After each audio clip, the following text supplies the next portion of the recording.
Hello, Verida, and welcome to Life Inside Verida. We have another podcast for you today, and this is a very interesting podcast that we're going to share with you. We have some experts from within the company, and they will share with you information about mental health and a mental health program that we are introducing to Verida and all its employees.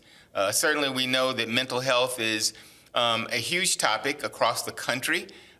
In terms of better health for everyone, but especially for our employees. And so we're grateful that the team had the opportunity to go out and get trained on mental health and being able to provide services within the company to our employees. So we're going to sit down and have this conversation today. But before we get started on the conversation, we are going to introduce our panelists for today.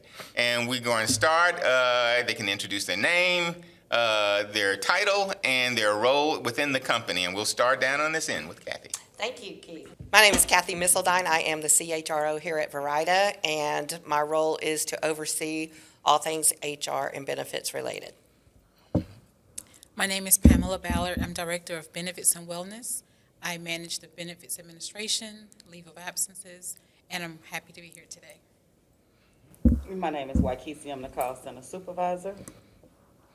My name is Alfredo Penagos. I'm the standing order supervisor. I support both the standing order department and the call center. Great, great. Well, thank you all for being here. We certainly appreciate your time. Now, we're going to talk about mental health. And really, we want to get sort of an idea of, number one, this is a new program.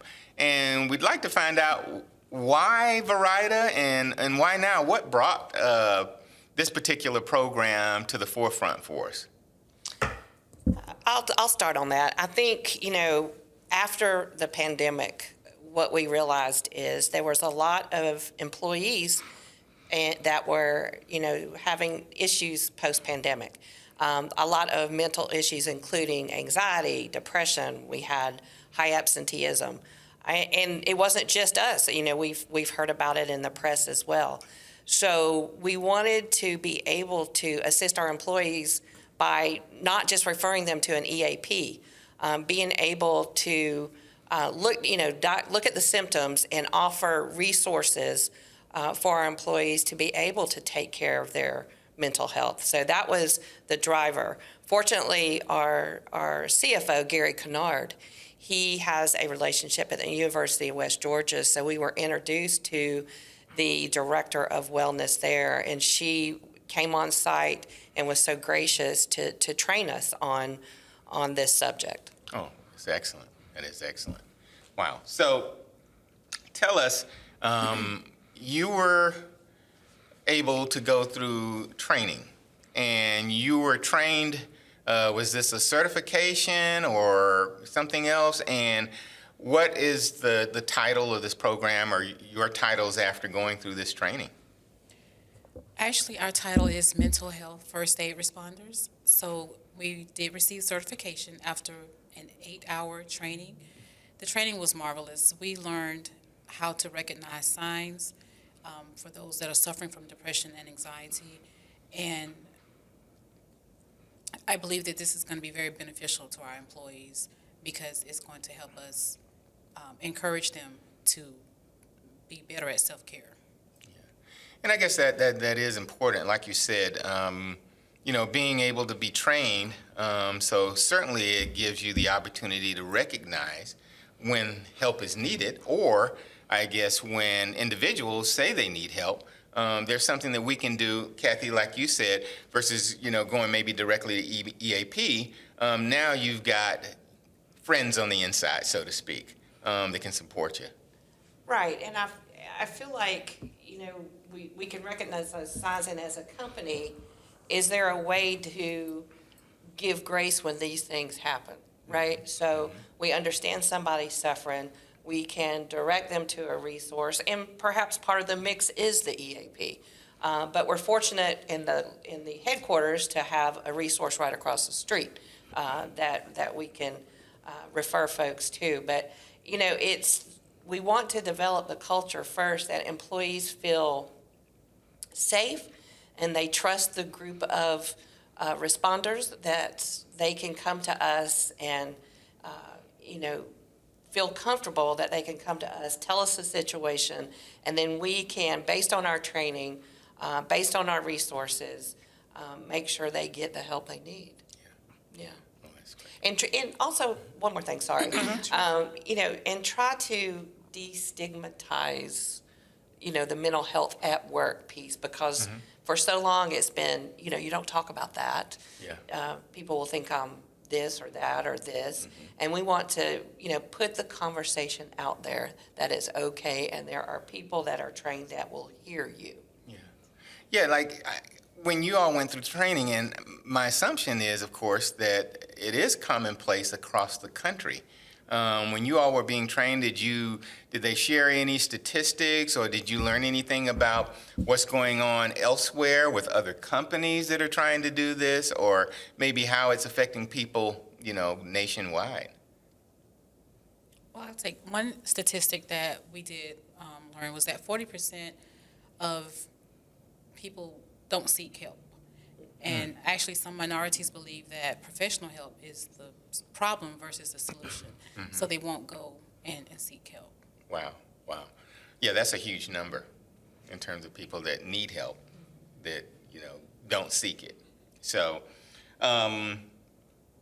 let's maybe switch now that we're talking about that. If people aren't necessarily comfortable with talking about it, in your training, did you learn about signs that you can look for, or that our employees out there can maybe look for to recognize when a person may be having some challenge in terms of mental health? Absolutely. Well, go ahead. So I will speak on that. There is signs that you can recognize. Some agents may shut down. They may get overwhelmed on a call. I have had a couple agents reach out to me and say that, may I please speak to you in private. I go speak to them, allow them to vent. Either we walk outside or we go into a private room and I listen. So that way they can feel heard. And not be judged. Yeah. But it's also about having that open relationship and that trust that they can feel comfortable with you. Yeah. So you have to build that rapport with them first, so they'll know I have somebody that I am able to talk to and trust. Wow, having that comfort level. Yes. One of the challenges that we see when it comes to mental health is when you see a person that's physically ill, you can tell that person is sick. But when a person is going through mental health challenges, those signs or symptoms aren't always visible. Yeah. You have to be able to detect them, and that would be through the offer and observe method. Of course, observing the agent or the person, and then offering the support as needed. And one of the things that's mentioned during the training is the ALGE method. The ALGE is an acronym. ALGE, A for assessing the risk, L for listening to be non-judgmental, G is for giving reassurance, E for encouraging self-help, and then E for encouraging professional help as well. So us being able to assess that information or let's say situation and being able to address it right there and then, sometimes we have to, I would say, approach the agent and not wait for them to come to us. Yeah. I think one more too. As HR professionals, we're always looking at performance, right? So if a manager comes to us and says, well, Pamela, she, for 6 months, she's been a star employee. And then in the last 2 weeks, she's missed, 3 days of work. She's missing deadlines, and she's making errors. Well, that's a sign, right? There's a sign. And, trying to approach that employee with care, because we don't know exactly what's going on, instead of perhaps going straight to a write-up, right? Because there's some questions we need to ask Pamela. Why did your performance suddenly, drop off? And then, depending on her answer, then we would be able to advise her accordingly. But I think, sudden changes in behaviors is always a cue for us. Definitely. Yeah. In addition to the signs that Kathy's mentioning, there are other signs such as their body language. Okay. Are they frustrated? Are they angry? Do they appear sad? Are they disheveled? So those are some other signs that we look for as well. So there are a number of signs. Yes. Absolutely. And, I guess, like I said, it's commonplace. in many companies. I'm sure if we had the opportunity to maybe even sit down with other corporations, we'd find that, there are a lot of commonalities between some of the things that we recognize and see within the company. But now, of course, we have some tools that we can approach employees and, give them the support they need even a little bit further. So that's wonderful. Let's talk about your training. And you said you have a certification. Maybe just share with the company some of the things that you all went through in training, just so that people are familiar with what you had to learn and do and so forth. Oh, wow. I guess I asked the right question. Yeah. And I think we all have a different perspective of that. Okay. And I will start with, for me, it was very impactful to me. The training was pretty intense as we discussed different situations throughout the day. You start on, maybe anxiety and depression, but we ended the day with suicide. And so it really brought home to me that people are suffering sometimes in silence, and that we spend a lot of time with our coworkers. And we need to really, really treat, forgot who said it, we treat the physical part if we have a broken leg, but we also have to acknowledge and give resources for the mental part. Because, the path from anxiety to depression, that could be fast or it could be slow, And so it was, to me, it was emotional. It was a safe place to discuss these things. Our trainer brought in her own experiences. Some of us were able to talk about our own experience or family member experience. So it was a very, I'd say, it was personal, and so it was, to me, one of the most impactful trainings I've been to. Wow. Yeah. One of the things I appreciated was we also learned person-first language. So instead of saying a homeless person, it's a person without a home at that time. So it brings the humanity back, and it allows us to act with grace when we're trying to approach and comfort someone. So it's a delicate situation, but it's very important, because I think people, like you said, but they need to feel safe to come to us, and trust that we will keep that information between the two of us as we're speaking about that. Well, there's power in the choice of words that you use, especially when you're approaching people and when you're talking to them and sharing. And like you say, you're trying to build that trust. Really, it's how you approach a person is how they open up to you to maybe even want to speak or talk more. And like you said, I think, I love hearing the fact that, we're here together. We probably spend a third of our day all here together, another third sleeping, and then maybe another third, commuting or whatever Just else we driving. have to do. But we spend a lot of time here. And we know, of course, at Verida, we're family. And so that's why I think it's just fantastic that we continue to build the culture of caring, even internally as we do externally when we deal with our members. So that's fantastic. Now, I want to bring up this because how do you approach a person that you think might be dealing with a mental health challenge? How did you get trained on dealing with that if you see someone? I would say that's actually one of the things that we covered in the training. In most cases, it's not what you say, it's how you say it. In this situation, it is what you say and how you say it as well. The approach has to be soft, has to be calm-mannered, and it has to be in a private setting. You have to be able to give the person the comfort and the confidentiality as well. They're not going to open up unless they feel fully comfortable. And there has to be already some sort of relationship already established. Not everyone will go to, let's say, a stranger and explain what's going on unless they see that they're a medical professional, perhaps. But you have to be able to establish a relationship to get that person comfortable to open up and speak to you. Absolutely. That's fantastic. Now, this question, I guess, and even I look at it as being personal, because I want to talk about men. Because, of course, there's a saying that men have to be tough, we don't cry. We're raised, not to share feelings, so to speak. But as human beings, men go through basically the same thing that everyone else goes through. Even personally myself, I've been through even recent challenges, with my wife's health, with death in our family. And it can be a little challenging. It can be a little draining. Sometimes things affect people physically. Sometimes it affects them mentally, sometimes both.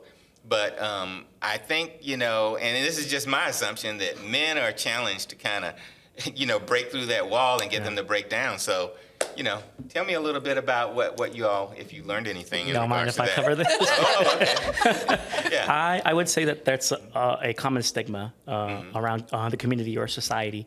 Men are encouraged or required to be tough Yeah. and to not show emotion because that's what men do. Yep. And nowadays, in this day and age, we've become a bit more comfortable in recognizing that men also are able to express their emotions. See, one of the things that we cover in a training are risk factors. Okay. And risk factors, they impact both men and women, whether they're biological, familial, social, or perhaps things like abuse or things like that. They all affect everyone. There's no discrimination based off of that whatsoever, men or women, whatever color may be. It impacts everyone in a way, and everyone needs to have the ability to decompress. So I think now that it's Men's Health Awareness Month, now is a good time to go ahead and discuss that, raise that awareness, and say, hey, men have feelings too, men have emotions too. Here's a safe space, perhaps, that you can open up, express how you're feeling, and know that we're here to help. So, yeah, same thing. Definitely. And I guess when we talk about that and just this topic of men, not necessarily something that we're just talking about for employees, but even at home, even with your children and your teenagers. It's important to be able to continue to have those conversations, and have them open up and just feel comfortable with sharing at an early age, and whether it's a young man or a young woman, and I think for parents, certainly you want to do that with your children. Because I know that there are certainly challenges with children and teenagers when it comes to mental health and depression and suicide and those things. So even the skill sets that we're getting here, the ones that we're sharing and so forth, these are things that we can take home with us as well. Yeah. Yeah. The biggest advantage to this training is that it's not just going to help, like you said, with here at Verida or our employees. It's also going to help with our own family, with our friends, or just overall in the community. Yeah. I think one of the things that you mentioned about parenting being the biggest thing, if we can shift the narrative and begin to train or perhaps coach our family or the ones around us, that it's okay to have emotions, it's okay to express. That is the first step towards that awareness, towards that opportunity to begin to open up. Yeah, absolutely, because, when you do that, that carries over into the workplace. That's when right. they're adults. That's right. That's right. Yeah, wow. Let's do this. Let's talk about how do we bring more awareness to mental health? How can we do that? Are there plans to do that within the company, or did you all have any tools or learn anything about how we can share mental health awareness? Well, this is the start. So we've had a couple meetings since the training, because what we don't want to do is let this fizzle, because we're all very passionate about it. And so this was the start to let our employees know that what the group learned, and then we will follow up with who has the certification for mental health first aid. So we're going to let everyone know, and so that anybody in the company, if they feel the need, can reach out.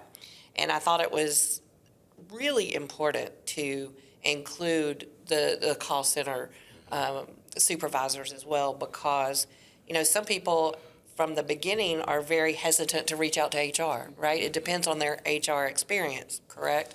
And so I feel like these guys, they spend all day with our agents, all day long, 24/7, they're with them. So they would be the one to spot it first, and so I thought it was critically important to get individuals in the business that could really work the first line, the front line. I thought it was really important. I'm so glad that they did that. And I know we'll be talking about it in a moment. I think it's also beneficial to our members as well. And so I think the first step of awareness is, this, and then we'll be sending out more and more communications, and Pamela and her team will be on top of it, because that's her primary goal is around wellness, which includes mental wellness, right? Absolutely. Oh, fantastic. Yeah. Anyone else want to chime in? Well, I agree with Kathy. As far as trying to make sure we bring this focus to the forefront, we're going to work on developing resources in all of our locations so that, depending on whatever the need is, that we have something that we can actually share with them. So that's one of the primary duties I have right now, is to work with our other locations to develop a list of resources that we can all use. So when you asked the question on how would they know who is trained, I have my certificate posted at my desk. So there is no doubt. right. We know that Waukesha, right here, Yes. yeah, certificate in hand, posted. Yes. Yeah, that's fantastic. And, Yeah. and that's a huge step already. I mean, Yeah. I've seen the same on my end. I also have it posted, and seeing agents walk through and see a certificate. Hey, what's that for? Nice. That's the start. Or Awareness. how you cannot Yeah. be trained. Exactly. Right. So that gauges the interest from those agents, and also raises the perhaps interest in perhaps speaking to someone. So I've already seen it work off really well. So Excellent. that's great. That's good yeah. to hear. Yeah. Yeah. It's a great step. Great step. Okay, well, I have this question here, and I want to ask this. It's situational, I guess. What if a person doesn't want anyone to know that they're having challenges? How do you reassure them that their identity and their challenges are protected? Well, I'll take that one. So confidentiality is the cornerstone of HR, right? And so I'll just give an example. So Pamela does our leaves and she manages our benefits. When people come to her about a leave or a condition, I don't even ask. She's the one that knows. We don't ask her. We keep that very, very close. Our EAP information, we don't know. It's person 1, person 2, person 3. We don't know that information. And it's just part of our HR DNA to keep that stuff confidential. Plus, if they've put trust in us to come to us with something so personal, it's our duty not to spread that around. Now, if a person needs to be out, we could say this person needs to be out due to an appointment or whatever it may be, but we would never go into any detail. We just don't. So, and I can chime in on that as well. Just allowing the agents to know what's between me and you stays between me and you, unless you want me to take it to the next level. Then I will wait on you to give me Yes. your okay to do that. Okay. So, Okay, that's fantastic. Yeah, allowing them to sort of direct and help make that decision Yes. on, how their, care in terms of their mental wellness And the needs to be trust as managed. well. Yeah. Okay. Oh, that's fantastic. Let's talk about cultural differences. Are there cultural differences when it comes to mental wellness and mental health? it is. I would say so, culturally, because some race, it's based on their faith or whatever their beliefs are. The access that they have to resources, some don't have access to health care, or if they do, it's not affordable to them. So I think all of that determines how they will seek help or how they have, what their viewpoints are on this particular topic. Wow. Thank you. Okay. Well, let's talk about the employees and how we basically, and I know that you all are continuing to work on this as a work in progress, but one question we have is how will this be rolled out to employees? And of course, we're starting with this podcast as one of the ways, as a communication tool just for all our employees to understand and know, hey, we have a program here. But are there some other things that are in the works that you can share? Oh, Closed lips. I'll start. Don't think so. Okay. We've had a few sessions already since the training to Okay. perhaps determine an action plan on how we can move forward from this. Okay. So we are still in the initial stages, but one of the things that we're doing here in the call center is working on sending out perhaps a did you know on mental health awareness. What are signs and symptoms? Because sometimes people are going through challenges and they might even know that they are. So if we give that awareness, that's a good start. I know that's one of the things that we discuss whenever we all got together. It's a great idea. And I just think, being able to have these conversations is a start. Absolutely. So many companies, I believe this is not something they want to talk about, or it's, that's something for you and your, psychiatrist to talk about, or not here, right? So I think that's the piece, to let employees know that it's not taboo. We can we can point you in the right direction. Like Pam said, she's working on a list. So, for example, if we had an agent that was in crisis here, like I said, we're fortunate enough to go across the street and they do an instant assessment in the lobby of the center across the street. And so, like I said, we're fortunate. So we've got to figure out what those resources are in our other locations so that, if we get a call from Indiana and a person is struggling, we're sitting in Atlanta, what do we do? Yeah. Oh, that's excellent. Yeah. Yeah. Well, that's great for everyone to know out there that's listening and watching. And then as we continue to build our team, we're going to do this on a volunteer basis. Okay. Launching it in other locations as we continue to figure out our game plan, since this is the beginning of it. Well, that's something for people to look forward to. Yes. I really do think so. Wow.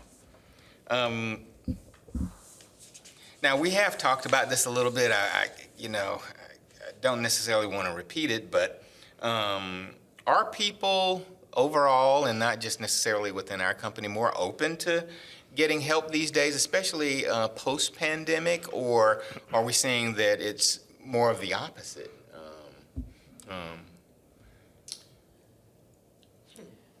Well, I can definitely say I do see people seeking help now, just from inquiries that I receive, Okay. things that I need to review.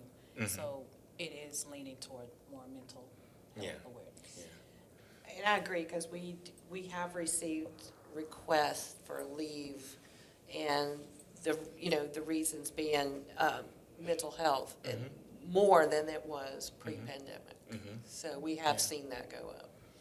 And it's interesting because, like we said, it's something that not necessarily 20 years ago was discussed a lot, but even today, and people may agree or disagree, but even today, you've seen even some notable athletes that have been in the midst of winning major, awards and so forth, and they've stepped back because of the challenges of mental health. And people are, understanding that, hey, I've got a challenge and I really need to take care of it. And so I really do need to step back. And if you got people that typically you would say are mentally tough, especially in the sports arena, but they can recognize it. Hopefully it means that there's more education going on so that people do understand. And, if they can do it, any of us can do it as well. Yeah. Oh, I think that's Simone Biles is out here. I mean, when she did that, it was, you step back and go, if she's struggling, Who else is struggling? Yeah. the world must be struggling, Yeah. right? Yeah. Simone Biles, Naomi Osaka as well. Exactly. The number one tennis player in the world had to take a step back at her peak. Absolutely. That just shows that we should prioritize our mental health as well. Absolutely. Yeah, I think it's key. It certainly is. Well, we've talked about there possibly being more volunteers in the future, which is fantastic to hear. So everyone just stay tuned. I'm sure there'll be a lot more information coming out from HR and benefits and wellness. So we look forward to that. So I'm going to switch, and I'm just going to kind of throw this question out. It's a little bit different. Why should anyone care about this? Why? Yeah, why? Because you don't really want somebody to really suffer in silence. Like, how can I put this? You never know what a person is really and truly going through. If you can just ask somebody, how is your day going? And they say, it's going. That may be a sign that they might need to talk. Yes. Yeah. So it's much needed. And I can speak for an example because it took me 3 years to actually go see a psychiatrist dealing with grief. Not only dealing with grief, but being a caregiver as well. So all of that has put me into that seat of checking my mental health. And it took me a minute because we have the strong black woman stigma, and you get tired of being strong. So at that point, I had to check myself because I felt myself going down a rabbit hole. Yeah. So yes, it's much needed. Yes. Much needed. Absolutely. Thank you so much. Yeah. I think my answer to that is I look at it, it's the right thing to do. It's just the right thing to do. And I'm sure I could sit here and talk about how it would be more beneficial to the business. But at the end of the day, it's the right thing to do for people that work here, that come here and spend 8 hours a day, that have given us good performance, that have, impressed our clients. It's the least we can do is to guide them, to help them be better. Yeah. So, Totally agree. Yeah. Totally agree. yeah. Yeah. So let's talk about this. Does any of the training that you're going through translate to maybe the members that we serve? It could, yes. Because you can listen to the signs of someone suffering over the phone. So Okay. if they can, their attitude and they reacting to you in a negative way, you can calm them down Yeah. to get them to turn that negative into a positive. So yes, it can help. I would agree as well, because it teaches us not to take it personal as well. From us being advisors or first aid, we never take it personal. We have to make sure on our end that our self-care is in check so we can help others as well. So if we're focusing on our internal mental health and we're in a good place, we're able to help and support those outside, like our members that need that help as well. Wow. Because we transport members with mental health issues, we are going to hear it, right? And so I think it's important that, like you said, it's the awareness piece, so that if someone that is suffering calls in and are agitated, frustrated, whatever, that we know that's the reason, and we give them grace, as well. We just try to get them through the process, by calming them down, because we can't diagnose and treat them. They're our members. Right. And so just giving our agents the tools and the wisdom to be able to deal with those situations. Yeah. One of the things to note is, if you as an agent perhaps is going through mental health challenges and you have your own internal or personal struggles that you're going through on a regular basis, if you're coming into work and you're being berated or insulted by members, that's a trigger. It can further impact you. So that's an opportunity for us to make sure that we're in check, we're in line, because whether it's at Verida or any other call center, you're going to have those escalated situations, those irate customers that are going to perhaps give you a hard time or might make the problem about you and whatnot. So the mental health piece is extremely important, because even us in leadership as well, we're taking escalated calls throughout our day. More times than not, the call is coming over to us at 10. So we have to work on de-escalation methods to be able to bring it down, and we can't take it personal because we have to manage not only ourselves but also our teams. So, yeah. It's a good point. Yeah, very good. I'm sure there are, of course, other topics that you all could share that you went through in your training, but I do want to, before we close out, talk about one topic that I think is certainly associated with mental health, which is suicide. It's very real. It is. And I think that I've heard that during the pandemic, of course, that became maybe even more of a challenge sometimes because of people being alone, or dealing with grief, loss of a loved one, things of that nature. But those are things that, just hearing about this program, I think we should all be thankful that we have something that's being started here like this, because we just never know who it might help. That's Yeah. right. Yeah. Yeah. And I think what it taught me is, when a person comes and they're struggling, I need to ask more questions, because I think you started, Waikesia, when you said you never know what someone's going through. And we don't know if they've had thoughts of killing themselves in the past 24 hours. They may show up and that's been their thought the night before, and so I think that's what it taught me, is to give them grace, dig a little deeper, before I rush to judgment. Yeah. So important, so important. Well, we're closely approaching the end of our podcast. I certainly want to thank you all. Now, is there anything else that you all would like to share, maybe that we didn't talk about, that you'd like to maybe just share with employees that they should know about mental health, wellness, about the program, anything at all? I would like to share that if we are encountered with an employee that may have a crisis, we do have support from other mental health first aiders, and we're able to text them, and then we can actually connect that employee with a counselor, so they can actually have a conversation with them. That's great. That is great. That's wonderful. I'd also like to mention the 988 number. Yeah. The 988 number, several years ago, there was an extensive number that was perhaps publicized and shared on social media for someone that's having mental health challenges and wants some help, some immediate help. That number has been shortened up to just 988 now. So it's a great, easy for us to remember, that 988 number. If you're ever going through any challenges, going through any struggles, feel any thoughts of suicide or of killing yourself, that is a great number to call and get that immediate help. And, take that opportunity to speak to someone that can perhaps take you out of a regretful situation, I would say. That was a great. Yeah. Well, we'll make sure we post that as well. Yes. Yeah. Well, thank you all so much. Thank you. This has been a very, very informative podcast. I've learned a lot, and hopefully you all have learned a lot too. Okay, so we also have several other members who joined in on the training, and we have two of them here, and we want to ask Tamala and Shamika just to come over for a second and introduce yourselves and just maybe tell what you do in the company. Yeah. Oh, hi. My name is Shamika Clark-Johnson, and I am the HR manager for Verida.